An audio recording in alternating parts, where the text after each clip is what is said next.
যাবা তোমরা, ফ্লোর ভেঙে যাবে, আর কিছু বলার নাই। আমি অনেকক্ষণ থেকে দেখছি যে তুমি বেশ নাচছো, মানে এত খুশি কেন তুমি? কারণ আমি নির্বাচনে জিতছি, তোমরা তো জানো না আমার এই প্যানেলটা তো আমার প্যানেল। আমাকে শিল্পী এই প্যানেলটা বলতে তুমি কি বোঝাতে চাচ্ছ? দীপজল ভাই আর মিশা ভাইয়ের প্যানেল, কারণ নিপুণাপুর প্যানেল থেকে তারা যারা আছে সবাই মিলে আমার সদস্যপদ নিয়ে গেছে বিনা কারণে। তো আবার নির্বাচনের আগে আগে এটা ফেরত পেয়েছি। যাই হোক, আমার নির্বাচনে অংশগ্রহণ করার ইচ্ছা ছিল, তাদের কারণে আমি পারি নাই। তো এখন এটার জন্য মানে আমার যে প্যানেলটা, আমার তো মনে হচ্ছে যে সবাই মনে হয় উইন হয়ে গেছে। অফিসিয়ালি এখনো জানা নাই।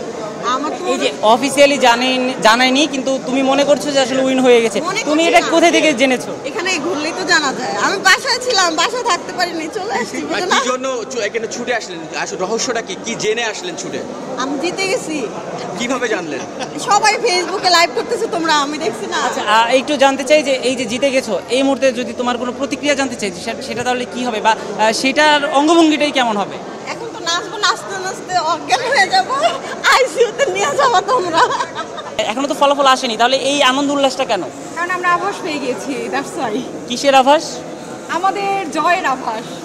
আমাদের জয় বলতে আসলে কাদের জয় বোঝানো হচ্ছে? অবশ্যই দীপজল ভাই, মিশা ভাই প্যানেলের।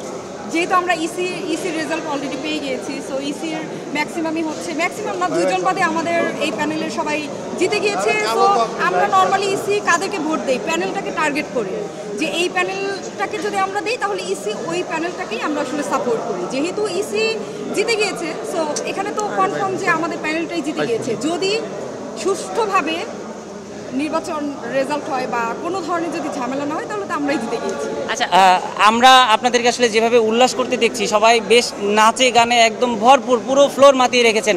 আসলে আনুষ্ঠানিক ঘোষণা আসেনি, যদি ফলাফলের বিঘ্নতা ঘটে সেক্ষেত্রে আসলে সেই উচ্ছ্বাসটা কী হবে? ফ্লোর ভেঙে যাবে, ফ্লোর ভেঙে যাবে, আর কিছু বলার নাই।